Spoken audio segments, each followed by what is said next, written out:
gente, que é Rafa Fustan da menina que comprava livros, e hoje a gente vai falar da estreia que teve aí na quinta-feira no Netflix chamada Dangerous Lies ou Mentes Perigosas. Já aviso a vocês que esse vídeo tem spoilers, sim, eu vou discutir questões absurdas desse filme, então se você ainda não assistiu, pausa, vai assistir os outros vídeos, ou então assiste, né, e aí eu só conto em risco os spoilers que eu vou contar aqui. Bom, vamos lá. Dangerous Lies, ele é uma direção do Michael Scotty e um roteiro todo errado de David Golden. A premissa da história é a seguinte: a gente tem uma moça, eu nunca vi Riverdale, gente, então eu não sabia que ela tinha feito Riverdale, mas eu já tinha visto o Date Perfeito, que é péssimo filme também, muito ruimzinho com aquele Noah Centineo, eu falei sobre ele aqui, é só procurar. E ela é a Katie, né? Katie, tá certo. A gente mostra pra gente ela como garçonete, né, de aquelas lanchonetes bem americanas, assim, e ela é casada com o Aidan, que é o papel do ator Jesse T. Usher. Ele faz a série The Boys no Amazon Prime, ele até veio na CCXP. Até não tirei foto com ele, porque enfim, ele chegou depois e não fazia parte do pacote. E eu fiquei conhecendo esse ator pelo The Boys. Um ator muito bom. O que acontece? E ela também trabalha direitinho, mas eles são um casal. E ele é estudante, né, ele faz faculdade e tudo, mas eles se endividaram muito por causa da faculdade, que a faculdade americana é aquela faculdade que você paga, assim, $40 mil por ano. Então, assim, você tem que dar né, não pode parcelar igual aqui, não faz aqueles créditos e tudo. O sistema americano de universidade é muito diferente do nosso. Não existe universidade do governo, né, igual existe aqui no Brasil. Então, eles estão bem enrolados, bem endividados. E a promessa que, né, assim, o acordo deles é que ele termine a faculdade, consiga um bom emprego para ela então poder fazer a faculdade. Então ela trabalha, né, ali dia e noite naquele restaurante. E aí mostra ela chegando no restaurante e tal, e ele sendo atendido por ela. A gente entende depois que ele é marido dela. O primeiro ponto dessa história é que, assim, quem tem marido, já é marido, mora junto, a gente estranha a cena do carro. Porque a cena do carro, no intervalo, eles ficam se agarrando dentro do carro. Então eu entendo que eles estavam se pegando, que eles eram namorados, mas não, eles são casados já há um tempo. E, gente, muito difícil o marido e mulher, no meio do expediente da mulher, irem pra dentro de um carro, ficar fazendo aquilo, você tem a casa pra fazer. Isso pra mim já é bem sem noção.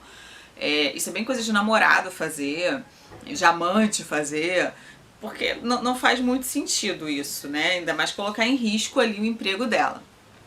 Ele é visivelmente um rapaz muito ambicioso, ele odeia ser pobre, então aquilo incomoda muito a ele acha um absurdo ela trabalhar ali e tal, e ela tem mais a cabeça mais correta, que é tipo assim, não, primeiro você cresce, depois, enfim, não sei qual acordo porque que ele foi antes, não sei, mas é assim que é colocado no filme. Mas um ponto chama atenção nesse filme. Eles são um casal que ela é branca, apesar do sobrenome dela ser meio latino, né? Não sei se ela é filha de latino, não conheço muito bem a história dessa moça, da atriz, mas ali não é explicado nada disso. Ela é branca e ele é negro. E aí, qual o problema disso? O problema disso é que os Estados Unidos é um país, assim, aqui no Brasil rola preconceito muito, lá é ao cubo, ao quadrado, ao sei lá quando, sabe? Então, é bem preocupante quando você coloca um casal, né, um negro e uma branca, e você coloca ele sendo acusado o tempo inteiro, fazendo coisas erradas o tempo inteiro, o personagem que é todo errado o tempo inteiro, e que no final ele na verdade, só sofre preconceito. Assim, na minha visão, foi isso. Gente,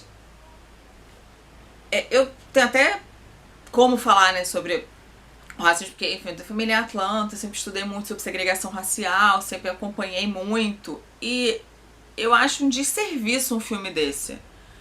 Porque se coloca ele desse jeito, tinha que colocar pelo menos que ele fosse, então, o culpado mesmo, tá? Depende do cor da sua pele você ter um bom caráter ou não.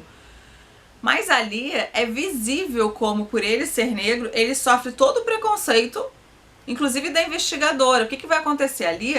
Ela vai estar um dia chegando para o trabalho e vai ver um assalto. Os dois vão ver um assalto, ele tá entrando junto com ela. E ele vai reagir ao assalto, ele vai enfim, avançar no cara e tal. O cara é preso, o cara que tava roubando a lanchonete, mas é feita toda uma investigação em cima dele. E a investigadora, que é o papel da Sasha Alexander, ela é uma mulher extremamente racista, assim, porque do nada ela coloca toda a culpa nele, isenta ela de toda a culpa de tudo que acontece, mas ela não vai investigar ainda este primeiro caso. O que vai levar ela a investigar é o segundo, que é o plot da história. A Kate, então, desempregada, procura um emprego para ser cuidadora de idoso, que ela vai pra casa do Leonard. Então ela passa 3 ou 4 meses na casa desse Leonard, que é o ator Elliot Gould. Ele até, eu não achei que ele tivesse tanta idade, ele tem 80 e até vou ter que 81 anos. E eu até já ia reclamar da idade, porque no filme ele tem 88, ele não aparenta. Então eu falei, acho que esse cara tem 75, faz uma diferença grande. Quando é idoso, podiam ter colocado mais ruga.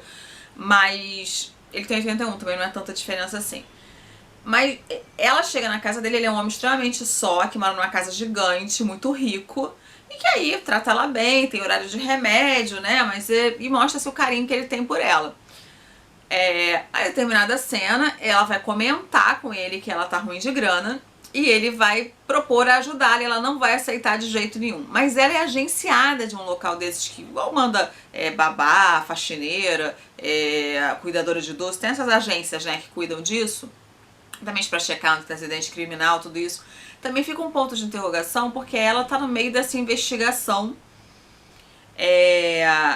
Só essa investigação foi fechada, né? Porque já tinha passado um tempo, que é a investigação desse assalto, desse roubo, dentro dessa lanchonete que ela trabalhava. E aí depois ela consegue ir pra cuidar de idoso. Eu não sei se isso tem muita relação, assim, nos Estados Unidos se faz essa investigação muito rápida, porque depois que vai acontecer, ela vai procurar emprego novamente e vão dizer exatamente que ela não pode porque ela está sendo investigada.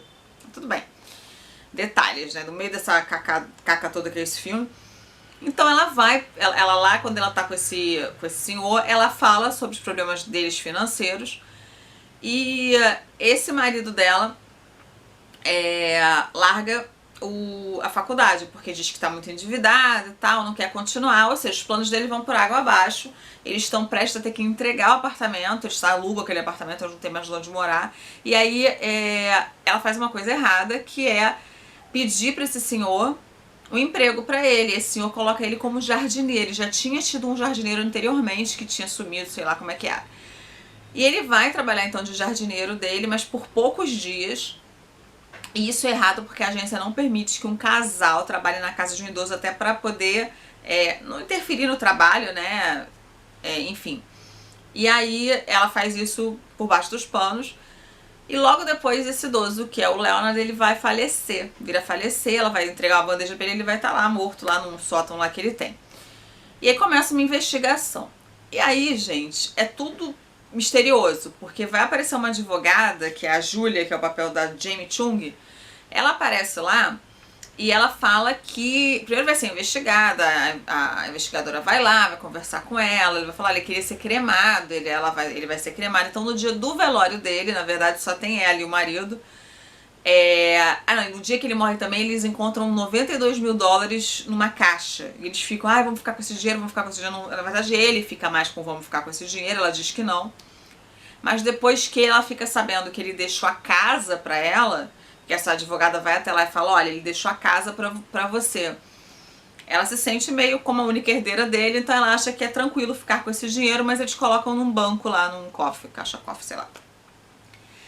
Enfim, aí começa a se investigar muito o Aidan, porque ele tem algumas atitudes, porque ele quer gastar esse dinheiro, ele quer usufruir, ele cansou de ser pobre, ele acha que eles merecem e tal.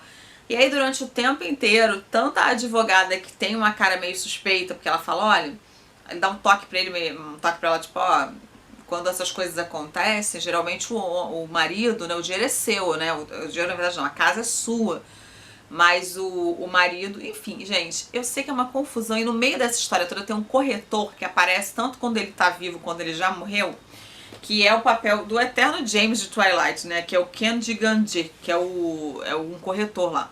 E ele aparece pedindo pra comprar a casa, porque tem uma pessoa interessada, ele enche o saco, ele enche o saco, ele enche o saco. E aí toda essa história pra gente descobrir que Esse cara, na verdade, que tá lá indo direto, ele quer umas pedras que estão lá dentro preciosas que eles vão encontrar, uns diamantes, sei lá que é aquilo. E aí ele é envolvido com a advogada que ficou de pegar uma fatia desse dinheiro e nunca teve nenhum testamento, na verdade, que tivesse deixado tudo pra ela. Só que o tempo inteiro a investigadora e ela própria consegue fazer com que a personagem, a Katie, acha que o marido é culpado. Então, assim, ela não confia no marido, né? Ela vai pra, assim, a investigadora fala, não, eu sei que você não fez nada, eu estou investigando seu marido, e quando você descobrir alguma coisa, por favor, me procure. Só que o porra do marido não tinha feito absolutamente nada, gente. Não tinha feito nada, coitado do homem. E ele ainda morre no final. Ele ainda vai levar um tiro desse cara e eu ainda achei, vai. E pra piorar, o final, ela ainda está grávida. Gente, ela tá grávida. E aí termina ela grávida, ela regando a casa e tal. Já ficou sem o marido dela, que não era o que todo mundo achou que era. Botaram toda a culpa nele. Aquela mulher continua fazendo aquela cara assim, aquela investigadora de que acha que ela está mentindo. E pior que ela não está mentindo, ela não sabia onde estavam as pedras. A pedra depois aparece enterrada lá numa árvore que vai regar. Gente, é muito ruim esse filme. Assim, não tem uma coisa que salve. Ele tem uma história que poderia ser boa, poderia sim ter uma investigação e tal. Até que o marido fosse o culpado, mas colocar todo mundo contra o marido, todo mundo não sei o que lá, e depois o marido não ser culpado, me pareceu assim um filme lotado de racismo, só isso. É preocupante, sim, colocar um. Enfim, eu já expliquei aqui, eu espero que vocês tenham entendido que esse filme é péssimo, esse filme não é nem ruimzinho, ele foi muito ruim, gente. Ele é muito ruim. Eu nem tenho mais nada pra falar, porque é uma bomba da Netflix, só isso. Talvez por isso eles tenham jogado numa quinta, assim, tem muito alarde, porque viram a caca que fizeram. Vou ficando por aqui, um beijo grande e até o próximo vídeo, pessoal. Tchau, tchau.